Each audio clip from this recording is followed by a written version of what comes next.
ากแม่นว่าดาวนี้ไกลฝ่าฝ่ากะสิบใสส่องราศีพระสัทธรรมเลื่อนหายโลกสีมืดมนบ่เห็นแจงยามใดพระธรรมหากเน่าอยู่ยังบ่แปรเปลี่ยนถึกทำลาย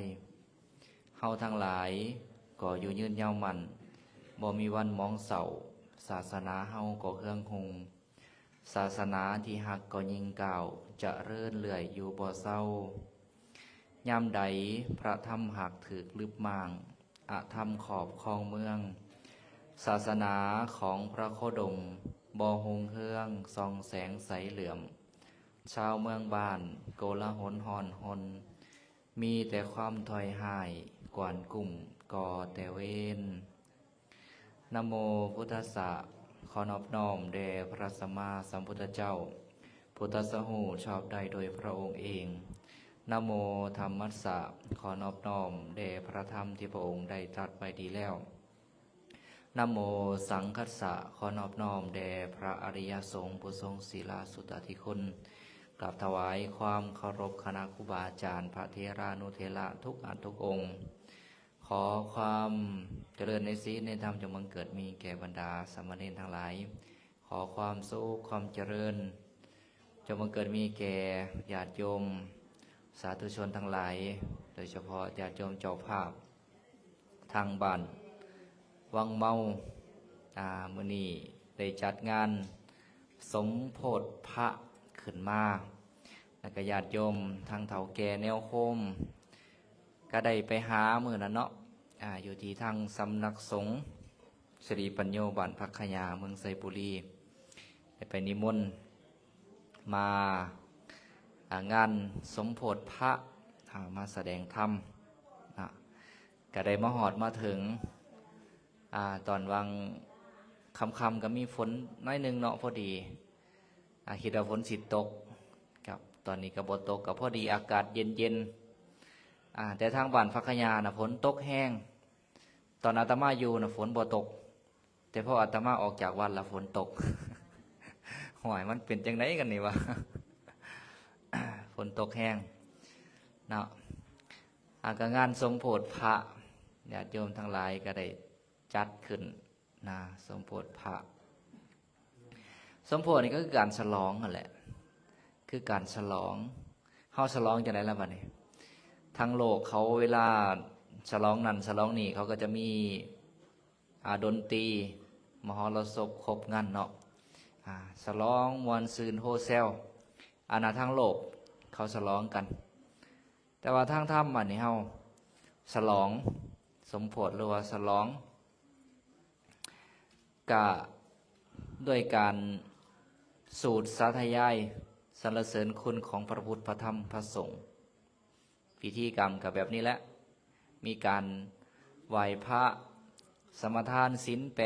8เจริญพุทธมนต์ฟังเทศหลังจากฟังเทศแล้วครูบาอาจารย์ก็ทำพิธีสูตรสรรเสริญคุณของพระรัตนตรัยก็ไล่ตั้งแต่เพิ่นตัดสหูไล่ตั้งแต่ประสูติผลบำเพ็ญบารมีประสูติออกบวชตัดสหูเนาะก็ไล่ไปเอื้อนว่าเว้าแล้วก็มาละฝนฝนอยู่ทางลมก็ขึ้นมาทางเทิงเด้อหาบอลลบฝนเอาเนาะอยู่ทางในศาลาก็ยังมีหลายอยู่ก็เป็นธรรมดามันไก่สีหอนยามฝนแล้วก็มีฝนเป็นธรรมดาเอื้อนว่าเทวดาอนุโมทนาก็จะอนุโมทนาในรูปแบบที่ว่าเฮ็ดให้ฝนตกลงมาบางเทื่อเทวดาอนุโมทนาก็จะในรูปแบบนี้เด้เนาะครูบาอาจารย์ได้สูตรสาธยายไปถ้าออกมาเว้ามาแปลเป็นภาษาลาวเฮาก็เป็นการบรรยายเรื่องการบำเพ็ญบารมีของพระสัมมาสัมพุทธเจ้าแล้วก็เป็นการเล่าพุทธประวัติไปแล้วก็สลับซับเปลี่ยนกันไปสูตรอิติปิโสอิติปิโสนี่ก็สูตรสรรเสริญคุณของพระพุทธเจ้าทั้ง9ประการไล่ไปตั้งแต่ว่าอรหังเป็นผู้ไกลจากกิเลสหรือว่าเป็นพระอรหันต์ ผู้ที่ไกลจากกิเลสบ่ไกลกิเลสไกลจากกิเลสก็คือไกลจากความเศร้าหมองความซัวความบุรีทั้งหลายนี่พระองค์นี่ไกลเลยแต่ว่าเฮาท่านทั้งหลายนี่เด้ไกลหรือใกล้บางเทื่อก็ไกลบางเทื่อก็ไกลเนาะแต่ว่าพระองค์น่ะเป็นผู้ไกลจากกิเลสนะก็ไล่ไปจนถึงว่าพุทโธภควาตินะพุทโธผู้หูผู้ตื่นผู้เบิกบานผู้หูผู้ตื่นผู้บานหูธรรมหูตามความเป็นจริงแล้วก็เบิกบานบ่มีกิเลสเครื่องเศร้าหมองที่เฮ็ดให้พระองค์ต้องเศร้าหมองเบิกบานโดยศีลโดยธรรมภควาเป็นผู้ชี้แจงจำแนกธรรมนี่เฮาสูตรเฮาก็สูตรสรรเสริญคุณเพราะฉะนั้นเวลาญาติโยมทั้งหลายเวลา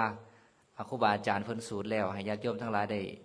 มาสูตรสลับสับเปลี่ยนกันอิติปิโสนะก็ขอให้ญาติโยมทั้งหลายนี่ได้เข้าใจว่าเฮากำลังสรรเสริญคุณของพระพุทธเจ้าสูตรไปด้วยใจเหลื่อมใสศรัทธาเคารพเหลื่อมใสศรัทธาบ่แม่นว่าสูตรเอาม่วนซื่อๆเด้ว่าสูตรไปน้ำก็ห้าวนอนไปน้ำแบบนั้นน่ะกุศลก็บ่เกิดแห้งเนาะสูดไปกับสูดโดยทำนองที่ม้วนแล้วก็ปลื้มปีติใจดีอกดีใจว่าเรากำลังสูดสาธยายสรรเสริญคุณของพระพุทธเจ้าแล้วเราก็ให้ใส่ใจแบบนี้เดี๋ยวนี้เราจะได้กุศลเกิดกุศลหลายเนาะเกิดกุศลหลายเอาวันนี้สิกสิมาเว้าเรื่องอนุบุพพิกถาหาจะเว้าธรรมะไปตามลำดับเพื่อเป็นการคัดเก่าอัธยาศัยของญาติโยมทั้งหลายนั่นไล่ไปตั้งแต่ทานศีลสวรรค์โทษของกามและอานิสงส์ของการออกบวชอนุปุพพิกถาหานี่พระสัมมาสัมพุทธเจ้าก็ได้เทศได้แสดงหลายบอนได้เทศได้แสดงหลายบอนมีปรากฏอยู่ในพระไตรปิฎกนี่กันหลายบอนเนาะเสียงฝนแข่งกับเสียงเทศบ่เป็นอย่างเนาะญาติโยมก็ตั้งใจฟังเอาเด้อเนาะว่าอุปสรรคของการฟังเทศเนี่ยปลั๊กไฟรุดเนาะคนเตะปลั๊กไฟไม่หอนหมาเห่าขี้เหล่าแซวอันนี้ก็ฝนตกพระพุทธเจ้าตรัสอนุบุพพิกถาหาเนาะเรื่องที่หนึ่งนี่ก็ไล่ไปตั้งแต่เรื่องของทานทานนี่คือการให้เป็นบุญกุศลขันพื้นขันพื้นเป็นการสละความขี้ทีออกไปจากจิตจากใจคนบอกว่าทานนี่กับเปรียบเหมือนกับการลบเด้การออกไปสู่รบกับการให้ทานนี่ก็ซ้ำกันสู่รบนี่ต้องต่อสู้กับศัตรูแล้วก็สู้กับความหย่านกลัวของเจ้าของตัวทานนี่ก็เหมือนกับสู่รบสู้กับกิเลสของเจ้าของความขี้ทีต้องต่อสู้กันไปต่อสู้กันมาอย่างแหละว่าอันใดที่จะชนะว่าอันใดที่ชนะมีพอกันหนึ่งเนาะเราก็กำลังต่อสู้กันเรามีเงินประมาณ100,000งานบุญกฐินเราก็อยากจะไปร่วมน้ำเพลินไปร่วมโมบุญกฐินน้ำเพลินแต่ว่าอยู่ข้างวัดผัดเขาเล่นให้โลอยู่แต่เราน่ะมีเงินอยู่100,000เราอยากไปร่วมบุญแล้วก็ย่างอ้อมศาลาย่างคิดกำลังต่อสู้กับกิเลสอยู่นะถวายร่วมบุญน้ำเพลินบ่คันร่วมบุญน้ำเพลินนี่สิเอาเงินใช้ไปหลินเงินเขาก็มีสำนีร่วมบ่หรือบ่ร่วมหรือว่าเขาจะไปหลินดีบ่ไปหลินให้โลขาได้เงินมากอะจะได้เอามาท่านต่อนะเอาไปต่อยอดคือเอาท่านเลยนี่ก็บ่มีเงินไปหลินหรือว่าถ้าเขาไปหลินนี่คันเสียนี่ก็สิบ่ได้เงินมาท่านแล้วก็ย่างอ้อมศาลาอยู่เนาะย่างวนเวียนอยู่2-3 หอบต่อสู้กับกิเลสแล้วย่างไปย่างมาย่างออกไปนอกวัดกับไปวงไฮโล เล่นไฮโลเล่นไปเล่นมาละเมิดวันนี้บ่ได้ท่านซ้ำบ่ได้โม้บุญกฐินน้ำเพลินซ้ำนะต่อสู้กับกิเลสวาสนากิเลส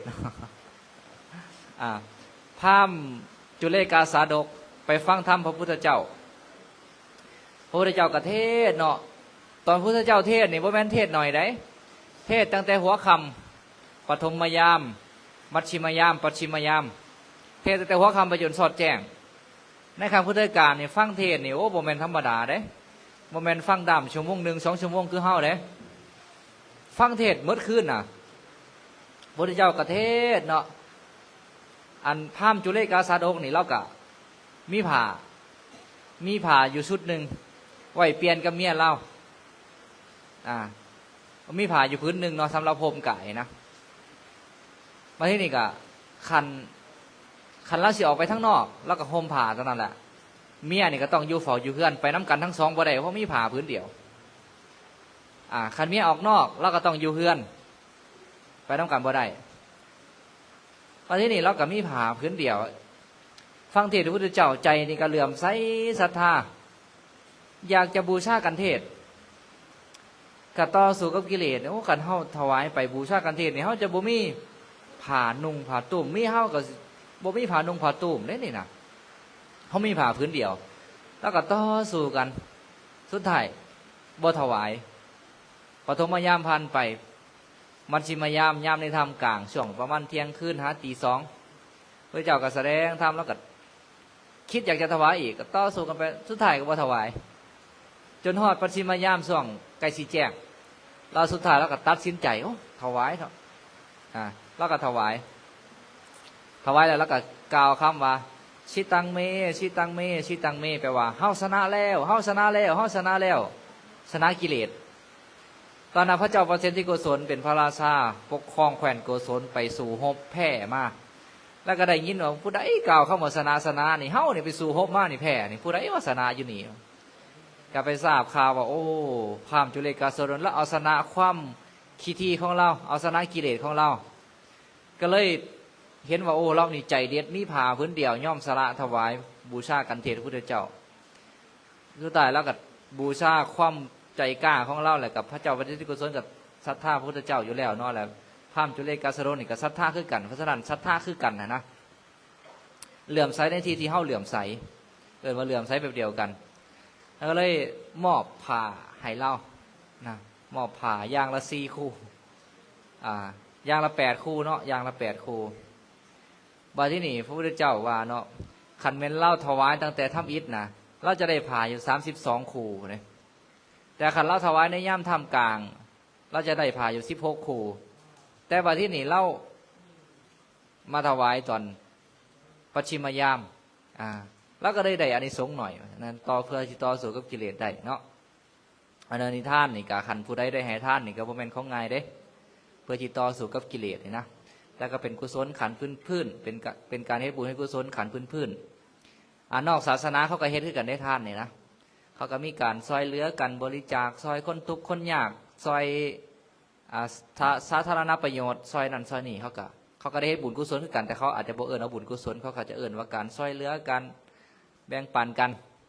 แต่ว่าถ้าเขาแบ่งปันโดยจิตใจอนุเคราะห์จริงๆก็เป็นบุญเป็นกุศลคือเขาเด้ก็เป็นบุญเป็นกุศลคือกันขนาดตัวท่านในขันพื้นเป็นการคัดเก่าอัธยาศัยของเฮานี่เป็นการฝึกให้ละความขี้ทีเพราะฉะนั้นขันผู้ใดมีความขี้ทีนี่ก็จะให้ท่านบ่ได้ผู้ใดให้ท่านได้นี่คือเป็นการกำจัดความขี้ทีสละวัตถุสิ่งมันเป็นของหยาบภายนอกนี่สละออกไปแล้วเฮาฝึกสละอยู่เรื่อยๆนี่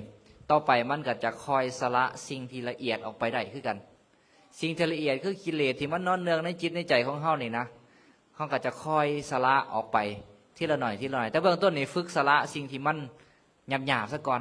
วัตถุสิ่งของทรัพย์สมบัติภายนอกตัวเฮาต่อไปก็สละกิเลสที่มีอยู่ในตัวเฮานี่คอยสละไปเรื่อยๆจนสุดท้ายน่ะสละออกได้หมดเนาะก็หมดกิเลสเบื้องต้นนี่ก็ฝึกซะก่อนนะฝึกคอยให้ไปมาที่นี่อันใดล่ะเป็นท่านอย่าโยมทั้งหลายต้องเบิ่งดีๆได้เนาะพิจารณาดีๆได้เวลาสิให้ท่านนะอันใดที่มัน เกิดประโยชน์เอาไปถวายไปแล้วนี่เป็นประโยชน์แก่ห่างกายเพิ่นเป็นประโยชน์แก่การเอาไปใส่สอยบ่เกิดโทษตัวนั้นนะควรจะได้เป็นทานแต่ว่าสิ่งใดบัดนี้พวกเหล้าพวกยาอหยังสินี่ยาสูบนี่ก็บ่ควรถวายเด้บ่จัดเป็นทานไม่หยังเกิดโทษแก่ห่างกายเพิ่นบ่ได้จัดเขาในทานเด้เกิดโทษแก่ห่างกายเกิดโทษแก่ปอดแม่นบ่ล่ะเสียสุขภาพบ่ได้เกิดประโยชน์หยังเลยตัวนั้นบ่ควรจะถวายเพราะฉะนั้นญาติโยมเวลาจะถวายทานทำบุญถวายทานก็เลือกบัดที่นี่บางคนเนาะอยากให้พ่อให้แม่นี่ได้นุ่งสงนุ่งเสือได้ใส่ศีลได้หวีผมเพิ่นก็เอาส่งเอาเสือเอาศีลเอาหวีไปถวายนะแบบนี้ญาติโยมยังเข้าใจผิดอยู่บ้านนี่มีบ่เอามาถวายพระบ่ได้เนาะความจริงแล้วนะบุญกุศลน่ะนะเฮาสมมติว่าเฮาอยากให้เพิ่นได้ผ้าเฮาก็ถวายผ้าจีวรบ่มีบ่หลายบ่ได้ถวายเป็นไตรกับผ้าจีวรพื้นนึงผ้าคลุมพื้นนึงหรือว่าผ้าสบงก็ได้นะบุญกุศลน่ะจะคอยแปลงสภาพไปเป็นทรงเป็นเสื้อเป็นเครื่องประดับให้เพิ่นได้นุ่งได้ใส่เองบ่แม่นว่าอยากให้เพิ่นได้ใส่ศีลก็เอาศีลมาถวายผ้าบ่แม่นแนวเด้อบัดนี้เด้อนะอยากให้พ่อแม่ได้หวีก็เอาหวีมาถวายพระเพื่อที่ใส่ประโยชน์จังได๋ล่ะบัดนี้เอาส่งมาถวายพระจังซี่นะหอยพระก็แย่งเบิ่งไปเบิ่งมาก็ใส่ลองเบิ่งเนาะใส่เข้าไปเข้ามาก็คือเป็นตะลอเฮ็ดจังได๋ล่ะบัดนี้ก็สิบ่คิดจักซิกบ่เนาะเพราะฉะนั้นก็ต้องถวายให้มันเกิดประโยชน์นะต้องพิจารณาเด้ถวายแบบปัญญานะถวายแบบมีปัญญาปัจจุบันเครื่องสังฆทานกฐานต่างๆเนี่ยญาติโยมก็ควรเบิ่งเอาเวลามันถวายเพิ่นเนาะเอาไปแล้วนี่ตัวนี้มันเกิดประโยชน์บ่บางทีบางอย่างนี่มันใช้ประโยชน์บ่ได้เลยนะ6 วัดซื่อๆแล้วเฮาซื้อมาเสียเงินเสียคำถวายเพิ่นไปเพิ่นก็บ่ได้ใช้บ่ได้เกิดประโยชน์6 วัดอีกบางที่มัน6 วัดหลายคันสิเอาไปจุดทิ่มก็ญาติโยมเจ้าภาพเจ้าศรัทธาที่เพิ่นเอามาถวายเห็นแล้วเพิ่นสิเสียใจกับบ่กล้าไปจุดเลยนะเอาไปเอามาก็6 วัดบ่มีหม้องเก็บไว้แต่เดี๋ยวต้องเบิ่งเนาะอันใดที่มันเอาไปถวายเพิ่นแล้วได้ใช้จริงๆนะได้เกิดประโยชน์จริงๆนะว่าที่นี่ถวายผ้าจีวรคือกันเนาะต้องเบิ่งว่าเพิ่นนิยมใส่แบบใดถ้าอยากให้เพิ่นได้ใส่หั่นนะนี่ต้องเบิ่งว่าเพิ่นนิยมใส่แบบใดเพิ่นมักใส่สีใดกะถวายแบบที่เพิ่นนิยมมักใส่แบบสีที่เพิ่นมักใส่ถวายปุ๊บเพิ่นก็ได้ใส่ให้เฮาโลดน่ะก็เกิดประโยชน์ถวายปุ๊บบางทีเพิ่นก็มีหลายแล้วก็เพิ่นก็บ่มักใส่แบบนี้ก็เอาไปเก็บไว้อยู่ในห้องคลังแต่บ่ได้ซอยบุญน่ะได้บ่ได้แต่ว่าเกิดประโยชน์ที่เพิ่นจะใส่ซอยต่อน่ะมันบ่เกิดประโยชน์เท่าที่ควรเนาะว่าที่นี่การถวายทานนี่เฮาควรจะถวายอยู่ในสถานที่ใดพระเจ้าประเสริฐที่โกศลเคยทูลถามพระพุทธเจ้ามีปรากฏอยู่ในพระไตรปิฎกอยู่ในอิสสัทธสูตรว่าข้าแต่พระองค์ผู้เจริญบุคคลควรให้ทานในสถานที่ใดพระพุทธเจ้าตรัสต่อว่าบุคคลควรให้ทานในสถานที่ที่ใจเฮาเหลื่อมใสศรัทธาเฮาเหลื่อมใสศรัทธาอยู่ในสถานที่ใดในวัดใดในกลุ่มครูบาอาจารย์ใดเฮาก็ควรจะถวายทานในสถานที่นั้นในกลุ่มครูบาอาจารย์เหล่านั้นเพราะว่าขันเฮาถวายด้วยใจเหลื่อมใสศรัทธานี่จะได้บุญหลายเนาะจะได้บุญหลายขันเฮาถวายอยู่ในวัดอาจจะบ่แม่นวัดบ้านเฮาวัดอื่นซึ่งเฮาก็ไปน้ำมูน้ำพวกความรู้สึกมันสิแตกต่างกันเด้แต่ว่าโอ้วัดนี่เฮาเหลื่อมใสศรัทธาแล้วได้มาเฮ็ดบุญอยู่วัดนี่มันจะเกิดความปลื้มพิเศษความรู้สึกที่แตกต่างกันนะมาที่นี่พระเจ้าประเสริฐที่โกศลก็ทูลถามอีกว่าบุคคลให้ท่านในบุคคลใดจึงจะได้บุญหลายพระเจ้าตรัสตอบว่าให้ท่านในบุคคลผู้มีศีลจึงจะได้บุญหลายได้อานิสงส์หลาย2 อย่างนี้ควรให้ท่านในสถานที่ใดพระเจ้าก็ตอบว่าควรให้เจ้าของเหลื่อมใสศรัทธาอยู่บนใดก็ควรจะให้บนหันแต่ว่าจะได้อานิสงส์หน่อยได้อานิสงส์หลายนั่นอีกเรื่องนึงเพราะที่นี่ถ้าหากว่าให้ในบุคคลผู้มีศีลก็จะได้อานิสงส์หลายได้บุญหลาย บัดที่ในบอนที่เฮาเหลื่อมใสศรัทธานั่นเพิ่นก็เป็นผู้มีศีลพร้อมบุญนี่สองเด้งเลยแม่นบ่แต่ถ้าในบอนที่เฮาเหลื่อมใสศรัทธานั่นกับบ่มีศีลบุญกุศลก็ได้พอประมาณสองอย่างคนละอย่างเนาะบัดที่นี่เมื่อเฮาให้ทานแล้วเฮาควรวางใจแบบใดเฮาควรวางใจให้เป็นสังฆทานให้เป็นสังฆทานบ่แม่นว่ามักองค์ใดก็ถวายองค์นั่นแบบนี้ยังจ่อจงเด้ข่อยเหลื่อมใสศรัทธาพระอาจารย์พรสวรรค์เจ้าอาวาสองค์อื่นข่อยบ่ได้เหลื่อมใสศรัทธาเวลาถวายก็ถวายแต่เจ้าอาวาสข่อยมักองค์นี้ข่อยก็ถวายแต่องค์นี้นิมนต์แต่องค์นี้เมื่อสันเขาอยู่เฮือนแบบนี้ยังจ่อจงนี่จิตใจเป็น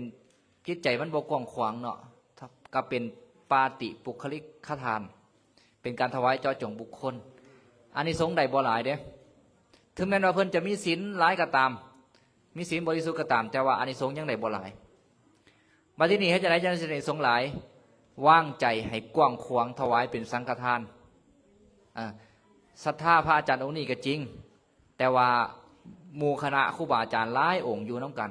ก็ถวายแบบบ่ได้จำเพาะเจาะจงถวายให้แก่คณะสงฆ์เลยนะเพิ่นจะไปจัดแจงแจกกันเองดอกนะเฮาบ่ได้เจาะจงแต่เฮาถวาย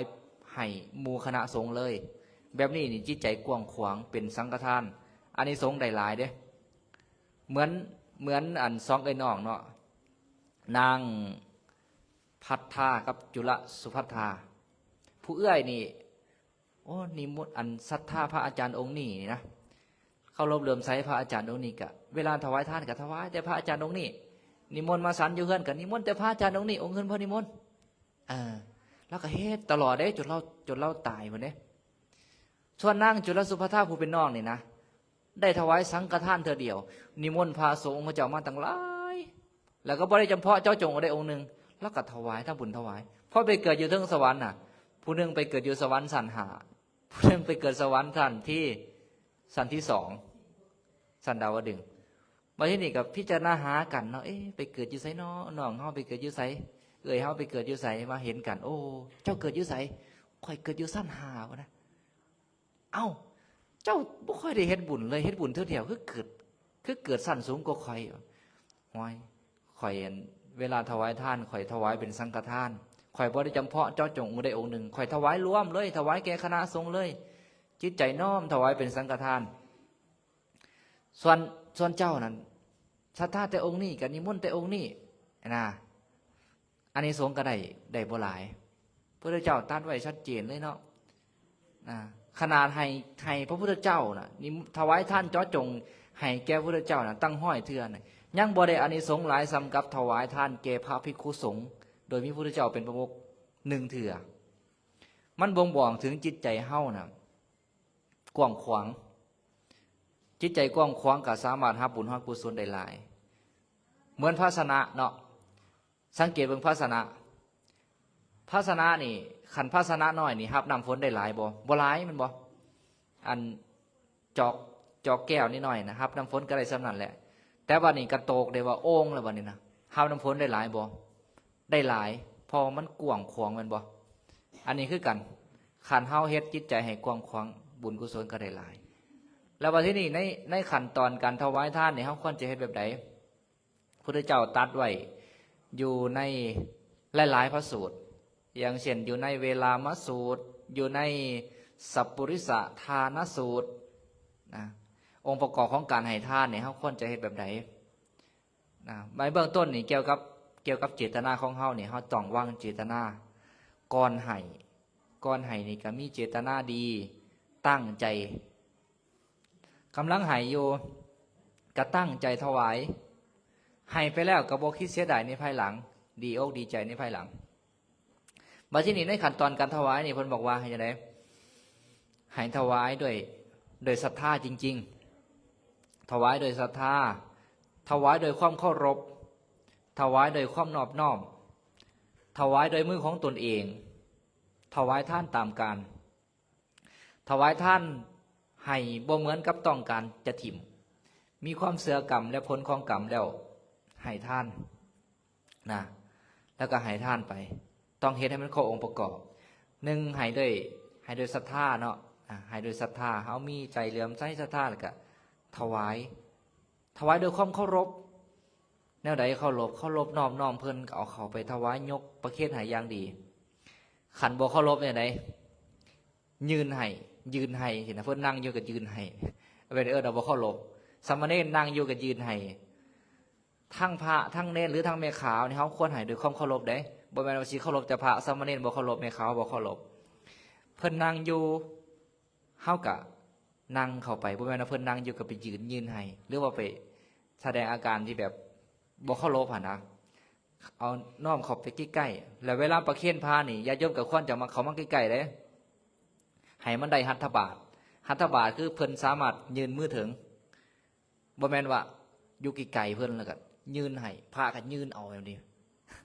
บ่ได้หัตถบาทบ่ครบองค์ประเคนต้องเข้าไปอยู่ใกล้ๆเพิ่นแล้วก็ยืนให้เพิ่นก็รับแบบนี้นะ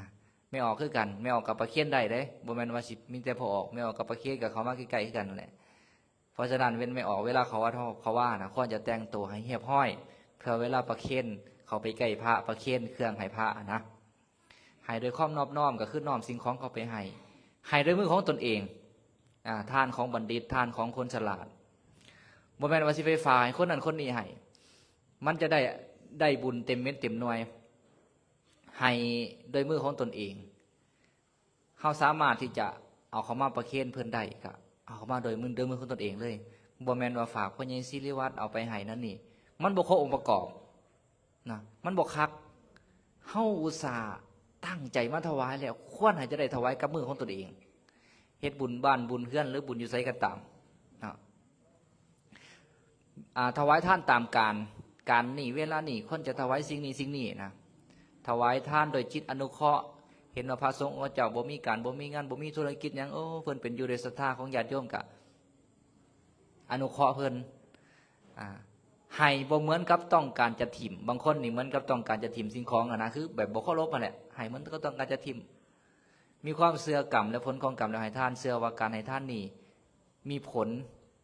เป็นบุญเป็นอานิสงส์อานิสงส์ของท่านโดยตรงนี่คือทรงผลให้เป็นผู้มีโภคทรัพย์สมบัติโดยตรงไหนทรงผลให้ถามว่าเกิดเป็นมนุษย์เนาะทรงผลให้เป็นผู้มีโภคทรัพย์สมบัติร่ำรวยแต่ว่าหลังจากตายแล้วทรงผลให้ไปเกิดถึงสวรรค์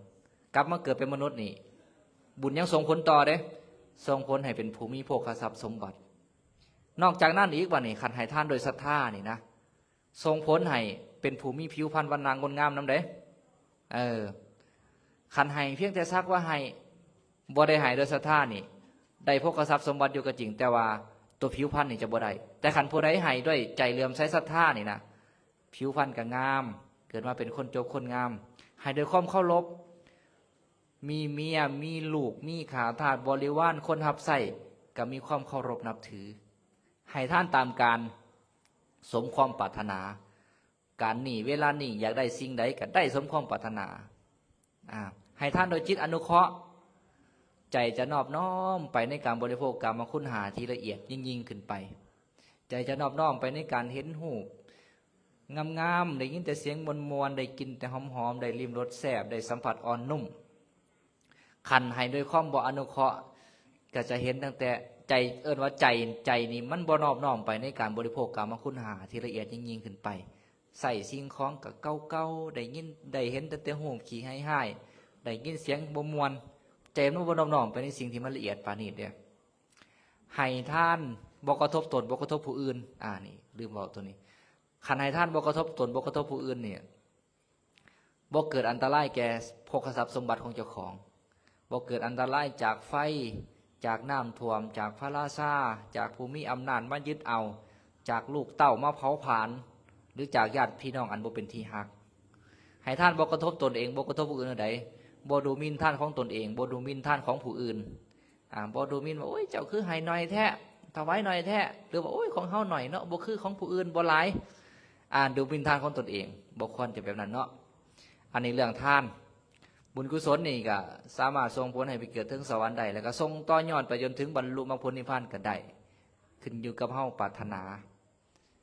ถวายท่านนี่ปรารถนาสิ่งใดก็ได้สิ่งนั้นคือกันบางคนนี่ ถวายทานนี่ขอให้เป็นภูมิหูปงามอย่างเดียวนี่บ่ปรารถนาอย่างปรารถนาอย่างเดียวนี่สำเร็จคือกันปรารถนาขอให้ได้บรรลุพ้นนิพพานก็สำเร็จแน่นอนปรารถนาขอให้แบบได้เป็นนั่นเป็นนี่ก็ได้เจาะจงเอาเลยนะแต่เบื้องต้นต้องเป็นผู้มีศีลเนาะอันนี้เรื่องทานเอาวันนี้ยกลำดับขึ้นมาเรื่องศีลที่จริงว่าสิบ่บอกหลายเดี๋ยวนี้บอกเรื่องทานหลายโพดเลยจากโมงแล้วนี่บอกเรื่องเฉพาะเรื่องทานนี่มันสิเขาครึ่งชั่วโมงเลยเนาะยังอีตั้ง4ข้อไว้ได้นะอันยกขึ้นมาเรื่องศีลบัดนี้ตัวทานนี่ยังบ่ได้บุญกุศลหลายซ้ำกับศีลเด้นะศีลนี่เป็นการรักษากายวาจาให้สงบศีลนี่แปลว่าเย็นหรือว่าแปลว่าปกติเฮ็ดให้กายวาจาของเฮานี่ปกติปกติแล้วศีลนี่ก็เป็นคุณธรรมขั้นพื้นฐานห้องรับคุณธรรมพิเศษที่สูงยิ่งขึ้นไปผู้ที่จะประพฤติปฏิบัติธรรมเพื่อให้บรรลุมรรคผลนิพพานในเบื้องต้นนี่ต้องมีศีลซะก่อนขันเป็นฆราวาสญาติโยมก็ศีล5ต้องครบบริบูรณ์ขันเป็นพระสงฆ์เขาเจ้าก็ต้องมีศีลบริสุทธิ์บ่ผิดศีลบ่ผิดวินัยจึงจะสามารถบรรลุธรรมได้ขันยังผิดศีลอยู่ยังรักษาศีลบ่บริสุทธิ์อยู่นี่บ่ต้องเว้าถึงการบรรลุคุณธรรมพิเศษนะที่นี่ศีลนี่ซอยรักษากายวาจาของเฮาให้สงบและก็ซอยบ้านเมืองให้สงบร่มเย็นเป็นข้อบ่แม่นข้อห้ามแต่เป็นข้อที่ควรปฏิบัติบ่แม่นข้อห้ามกฎหมายนี่เป็นข้อห้ามคันไผเฮ็ดผิดนี่ผิดกฎหมายถูกปรับถูกติดคุกแต่ว่าศีลนี่เป็นข้อที่ควรปฏิบัติพระพุทธเจ้าเห็นตามหลักความเป็นจริงว่ามนุษย์เข้านี่ที่อยู่น้ำกันนี่นะควรจะประพฤติปฏิบัติต่อกันแบบนี้ควรจะงดเว้นสิ่งนี้เพราะว่าถ้าเฮ็ดไปแล้วมันเกิดโทษควรจะงดเว้นจากการฆ่าสัตว์นะบ่ควรจะไปเบียดเบียนกันฆ่าคนอื่นก็ฮักชีวิตเฮาก็ฮักชีวิตบ่ทันบ่ควรที่จะไปทำลายชีวิตของกันและกันบ่ควรที่จะไปลักสิ่งของกันและกันนะบ่ควรที่จะไปพืชล่วงเกินลูกเมียของคนอื่นนะของฮักของคนอื่นบ่ควรที่จะไปเว้าตัวควรจะเว้าแต่ถ้อยคำจริงบ่ควรที่จะไปดื่มสุราของมึนเมาที่มันก่อให้เกิดโทษแก่ร่างกายพระพุทธเจ้าเห็นว่าสิ่งเหล่านี้เนี่ยมันเกิดโทษพระพุทธเจ้าจึงได้ตรัสบอกข้อที่ควรประพฤติปฏิบัติของมนุษย์นี่นะบ่ควรจะไปฆ่าสัตว์เขาก็ฮักชีวิตของเขาที่นี่โทษของการฆ่าสัตว์นี่เป็นยังไงญาติโยมทั้งหลายโทษส่งผลโดยตรงเลยนี่ตกนรกเศษกรรมเบาบางลงเป็นยังไงกลับมาเกิดเป็นมนุษย์ทำให้เป็นคนมีอายุสั้นอายุบ่ยืนเฮาเห็นคนอายุบ่ยืนบ่เกิดมาแล้วก็ตายเกิดมากำลังสิใหญ่อยู่ในช่วงวัยรุ่นหนุ่มสาวกะตายแล้วเพราะว่าอายุบ่ยืนญาติโยมเริ่มคุยกันได้บัดนี้เริ่มบ่สนใจอาตมาก็สิได้ลงได้คันบ่สนใจว่าสิเทศนานๆอยู่เด้แต่ว่าคันบ่มีผู้ใดสนใจฟังนี่ก็สิลงเด้เนาะมันขึ้นอยู่กับผู้ฟังได้คันมีผู้ฟังก็จะมีผู้เทศเขามีผู้ฟังก็บ่เทศเนาะตัวนี้ส่งผลให้เป็นคนมีอายุสั้นคันผู้ใดอยากมีอายุยืนก็บ่ควรที่จะไปฆ่าสัตว์ควรจะงดเว้นบ่ได้ก็อย่างหน่อยก็วันศีลวันพระก็งดเว้นคันบ่สั้นแล้วก็อายุสั้นอยากอายุยืนอยู่แม่นบ่ล่ะพ่อใหญ่อยากอายุยืนเนาะคันอยากอายุยืนก็ต้องงดเว้นเรื่องการฆ่าสัตว์ข้อ2ไปลักทรัพย์สมบัติของเขาโทษโดยตรงก็คือตกนรกถ้ากลับมาเกิดเป็นมนุษย์เป็นเหตุเป็นปัจจัยให้เสียโภคทรัพย์สมบัติหาทรัพย์สมบัติมาได้สำใดก็มีเหตุให้เสียหาได้มาได้หลายก็มีเหตุให้เสียไปไสล่ะเสียจากเขาลักเสียจากไฟธรรมชาติถือคนเขาโคตรเขาโกงอันนี้คือเหตุให้เสียทรัพย์ผิดศีลข้อ2ผิดศีลข้อ3เป็นอย่างไรไปล่วงเกินลูกเมียของคนอื่นของหักของคนอื่นส่งผลโดยตรงก็คือตกนรกโทษอย่างเบากรรมเมื่อเกิดเป็นมนุษย์เป็นภูมิศัตรูหลายแล้วก็จะถือผัวถือเมียนอกใจถือผัวถือเมียนอกใจโทษ การผิดศีลข้อที่สี่เป็นยังไงเว้าตัวส่งผลโดยตรงก็คือตกนรกเศษกรรมเบาบางก็มาเกิดเป็นมนุษย์เป็นยังไงเป็นคนที่มีถอยคำที่บ่น่าเชื่อถือเว้ายังไปไผก็บ่เชื่อและการจะถือใส่ความถือเขาใส่ความในเรื่องที่เฮาบ่ได้เฮ็ดในเรื่องที่บ่เป็นจริงการผิดศีลข้อที่ห้าส่งผลโดยตรงก็คือตกนรกกลับมาเกิดเป็นมนุษย์เศษกรรมเบาบางทำให้เป็นคนมีสติปัญญาที่หลงลืมสติปัญญาบ่ดีตั้งแต่ช่วงที่กินไปนะเป็นจะได้ขาดสติแล้วเนาะตั้งแต่ยังเป็นมนุษย์กินไปนะก็ขาดสติแกสติปัญญาบ่ดีสติปัญญาลดถอยนะเป็นยังอ๋อปรับแอมบ่ปรับเปลี่ยนเอารอถามหน่อยนึงเปลี่ยนนานบ่ล่ะเปลี่ยนที่เปลี่ยนไว้ โอเคบางทีคันมันมีแนวมารบกวนแหละเสียสมาธิในการเทศเนี่ยเทศไปกับบ่มวนแล้วก็อยากหาล่างทางลงแหละเพราะฉะนั้นก็สิรับตาเทศบ่เนาะจังบ่เห็นเนาะบ่เห็นญาติโยมคุยกันบ่เห็นญาติโยมย่างไปย่างมามีครูบาอาจารย์องค์หนึ่งเพิ่นรับตาเทศเพิ่นก้มเบิ่งตัวหนังสือในอัน iPad นะเบิ่งข้อมูลเทศไปเป็นชั่วโมง2ชั่วโมงเด้เป็นชั่วโมง2ชั่วโมง3ชั่วโมงญาติโยมก็นั่งเมื่อยน่ะก็ลุกไปเข้าห้องน้ำลุกไปผู้นึงผู้สองลุกไปเพิ่นก็มองแต่รับตาเทศไปแน่ก้มเบิ่งกันข้อมูลใน iPad แน่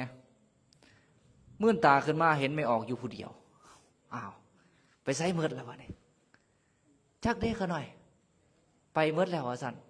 ไปเข้าห้องน้ำมันยังก็ไปมืดแล้วเพิ่นกำลังสิหยองนะว่าสิหยองโอ้เจ้านี่คือสุดยอดเนาะอยู่ผู้เดียวก็อยู่เจ้าคือบ่ไปล่ะคือบ่ไปนำเขาขะน้อยลุกบ่ได้ปวดขามึนขาไปน้ำเขาบ่ได้เขาหน่อยก็เลยนั่งโอ้ยกำลังว่าสิย่องว่าอันสนใจฟังเทศนะอันนี้ผิดศีลหาเนาะผิดศีลหาทั้งอันบัดที่นี่คันผิดทั้งหาคอเลยนี่ไปจังไดเกิดมากกับอายุสั้นมีโภคทรัพย์สมบัติกับมีเหตุให้เสียหามันใดมาเท่าไรก็เสียมีศัตรูหลายถือผัวถือเมียนอกใจเว้ายังไปไผก็บ่เชื่อแล้วก็ถูกใส่ความสติปัญญาบ่ดีสติปัญญาลดถอยแบบนี้เอาอยู่บ่ญาติโยมทั้งหลายเอาบ่มีใครสิเอาแน่คันอยากได้ก็ไปฆ่าสัตว์ดูๆไปลักทรัพย์สมบัติเขาไปล่วงเกินลูกเมียของเขาไปเป็นชู้กับลูกกับเมียของคนอื่นเว้าตัวอยู่ซุมื้อกินเหล้าอยู่ซุมื้อได้แน่นอนวันนี้คันอยากอายุยืนกังดเว้นบ่ฆ่าสัตว์บ่ลักทรัพย์บ่ประพฤติพฤติกรรมบ่เว้าตัวบ่ดื่มสุราก็จะมีอายุยืนหาทรัพย์สมบัติมาได้ก็บ่มีเหตุให้เสียไปบ่มีศัตรูหลายพ่อเมียก็บ่นอกใจซื่อสัตย์ต่อกันเว้าหยังไปก็มีแต่คนเชื่อบ่ถึกใส่ความสติปัญญาดีแบบนี้เอาบ่เอาเนาะสาธุอันนี้เรื่องศีลเนาะต่อมาเรื่องสวรรค์บัดนี้เนาะเรื่องสวรรค์บ่แม่นสวรรค์เขตนี่เด้สวรรค์อยู่เทิงฟ้าหลังจากเฮาให้ทานรักษาศีลบุญกุศลนี่ส่งผลจังใดก็ได้เกิดเทิงสวรรค์แน่นอนเนาะสวรรค์นี่เป็นจังใดมีอยู่6ชั้นเป็นบ่อนเสวยบุญกุศลของคนเฮ็ดบุญเป็นบ่อนอยู่ของคนเฮ็ดบุญบ่ว่าจะเฮ็ดบุญด้วยการให้ทานด้วยการรักษาศีลด้วยการประพฤติปฏิบัติธรรมด้วยการบ่โกรธด้วยการเคารพอ่อนน้อมต่อผู้รักผู้ใหญ่อีหยังต่างๆที่เป็นบุญเป็นกุศลนั่นแหละไปอยู่แล้วก็มีวิมานอันเป็นทิพย์มีนางฟ้าเทพอัปสรต่างๆที่เป็นทิพย์คันเป็นเทพบุตรนี่ก็มีนางฟ้าเทพอัปสรผู้ละห้อยห้อยเป็นพันบางคนนี่มีบริวารเป็นหมื่นเนาะมีเมียหลายเนาะหลังจากนั้น กเสวยที่ประสมบัติมีฤทธิ์มีเดชมีความสุขนะมีความสุขแล้วก็ไปใช้ก็สะดวกสบายนะบ่หูจักร้อนบ่หูจักหนาวเด้แล้วก็วันเวลาอยู่ในโลกสวรรค์นี่ถ้าสั้นต่ำนี่1 มื้อของเขาเนี่ยซ้ำกับ50 ปีในโลกมนุษย์ถ้าสวรรค์สั้นที่2บัดนี้1 มื้อซ้ำกับ100 ปีในโลกมนุษย์สั้นที่3เท่ากับ200 ปีสั้นที่4 400 ปีสั้นที่5 800 ปีสั้นที่6 1,600 ปีก็ไล่ขึ้นไปตามลำดับนะตามลำดับแล้วก็ตามผลของบุญหน่อยบุญแห้งบุญหลายก็ตามนั่นเป็นที่อยู่ของคนมีสุขแต่ว่าถึงอย่างไรก็ตามเนาะพระพุทธเจ้าก็ยังเราตัดต่อไปอีกสวรรค์นั่นก็เป็นบ่อนเสวยกามคุณหาหูเสียงกินรสสัมผัสของคนผู้มีบุญก็ยังบ่พ้นจากนรกเด้บางคนนี่เคยเฮ็ดบาปเฮ็ดกรรมไว้แล้วก็พอตายไประลึกถึงบุญกุศลแล้วก็ไปเกิดเทิงสวรรค์แต่พอหมดบุญอยู่เทิงสวรรค์ก็ต้องตกนรกคือเก่าบางเทื่อก็กลับมาเกิดเป็นมนุษย์บางเทื่อก็กลับไปตกนรกบางเทื่อก็ไปเกิดเป็นสัตว์เดรัจฉานนี่นะก็ยังบ่พ้นเด้แล้วก็กามทั้งหลายนี่ก็มีโทษเนาะหลังจากพระพุทธเจ้าเว้าสรรเสริญคุณของสวรรค์เป็นที่อยู่ของผู้เสวยบุญแล้วก็เว้าถึงโทษว่านี่โทษของกามคุณหามีหยังมีหูมีเสียงมีกลิ่นมีรสมีสัมผัสญาติโยมเห็นโทษบ่โทษของกามคุณหาเห็นโทษของมันบ่พระพุทธเจ้ากระตาดไว้เนาะถึงโทษของกามคุณหานี่มีโทษมีความสุขหน่อยมีคุณหน่อยแต่ว่ามีโทษหลายนะเฮาเบิ่งผิวเผินนี่อาจจะบ่เห็นโทษของมันเนาะพระพุทธเจ้าตัดถึงโทษของกามคุณหาว่าจังไดอุปมาเหมือนสิ่งอยู่7 อย่างเหมือน7 อย่างโทษของกามคุณหา7 อย่างเนาะตัดไว้อยู่ในโปตริยสูตรพระพุทธเจ้าอุปมาเหมือนกับกระดูกที่ติดเลือดเวลาพวกเขาขางัวขาควายกระดูกมันติดเลือดแล้วก็โยนไปถิ่มหมาก็มาแหนกินมาเลียกินมาแหนกินมาเลียกินแล้วก็แม่นยังพ่อใหญ่ว่าคุยกันสิได้ลงแล้วนี่เนาะสมควรแก่เวลาโทษของกรรมคุณหามีโทษหลายหลังจากนั้นคันเห็นโทษมันแล้วก็ออกบวชสรรเสริญคุณของการออกบวชนี่ก็บ่ยุ่งเกี่ยวกับโลกภายนอกบ่ได้รับโทษของกรรมคุณหาแล้วก็เสวยได้รับความสุขปลอดโปร่งบ่กังวลเรื่องการหาพวกทรัพย์สมบัติเหมือนครูบาอาจารย์ออกบวชก็สะดวกสบายสะดวกสบายแล้วก็เที่ยวไปไสก็บ่ต้องไปกังวลเรื่องการทำมาหากินอย่างต่างๆอานิสงส์ของการออกบวชกับปลอดโปร่งชีวิตกับปลอดโปร่งประพฤติปฏิบัติธรรมได้สะดวกสบายจนสุดท้ายก็ได้บรรลุมรรคผลนิพพานอันนี้อนุบุพิกถาหาเรื่องทานเรื่องศีลเรื่องสวรรค์โทษของกามและก็อานิสงส์ของการออกบวชญาติโยมทั้งหลายขันเห็นโทษของกามมาคุณหาเงินหาคำเพื่อที่จะได้ให้ได้หูได้เสียงได้กินได้รสได้สัมผัสหรือมีอยู่มีกินนี่บ่ได้รับบ่ได้นอนเนาะคำบ่ได้ยืนขึ้นบ่ได้หาแต่เช้าฮอดค่ำตากแดดตากฝนนี่เกิดมาจากโทษของกรรมคุณหาเฮาต้องการเพื่อให้ได้ซึ่งกรรมคุณหานั่นแหละมากระเดือดร้อนแต่ถ้าหากว่าผู้ใดเห็นโทษแล้วก็ออกบวชก็จะบ่ได้ไปทุกข์ไปเดือดร้อนกับสิ่งเหล่านั้นมีเวลาประพฤติปฏิบัติธรรมก็สมควรแก่เวลาอนุโมทนาบุญกับญาติโยมชาวบ้านวังเมาได้จัดงานสมโภชพระขึ้นมานิมนต์คณะครูบาอาจารย์มานำพาประกอบบำเพ็ญบุญบำเพ็ญกุศลได้นิมนต์มากล่าวธรรมะได้นิมนต์มาแสดงธรรมวางตอนงานกฐินงานผ้าป่าก็ได้มาอยู่อย่างใดหลายท่านหลายคนกับพ่อสิจำนากันได้บางคนก็อาจจะบ่จำเนาะก็ทักทายเจริญพรญาติโยมทุกท่านทุกคนเด้อแล้วกันต่อไปก็ยังคอยฟังตามโอกาสเวลาอันสมควรเนาะตอนนี้ก็เห็นว่าสมควรแก่เวลาแล้วก็อนุโมทนาบุญกุศลกับทางครูบาอาจารย์ที่จะมาเป็นองค์สูตรสาธยายนำพาญาติโยมสมโพธิตลอดขึ้นอนุโมทนาบุญกุศลกับญาติโยมที่ใหญ่จัดการจัดงานนี้ ขึ้นมาเพื่อเป็นการบำเพ็ญบุญกุศลขอบุญกุศลที่เฮาทานทั้งหลายได้กระทำบำเพ็ญดีแล้วจงมาร่วมกันเป็นเดชเป็นเดชะเป็นพระรอปัจจัยเฮาทานทั้งหลายมีความสุขกายสุขใจครอบครัวอยู่เย็นเป็นสุขประกอบสัมมาอาชีพก็ขอให้เจริญหุ่งเรืองบ่มีอุปสรรคขัดข้องขอให้เจริญโดยอายุวรรณะสุขภละปฏิภาณธนาสารสมบัติธรรมสารสมบัติคิดสิ่งหนึ่งปรารถนาสิ่งใดที่เป็นไปโดยชอบประกอบโดยธรรมขอความคิดความปรารถนาเหล่านั้นของญาติโยมทั้งหลายจงสำเร็จในที่ทุกสารในการทุกเมื่อตลอดไปด้วยกันจงทุกทานทุกคนเถิด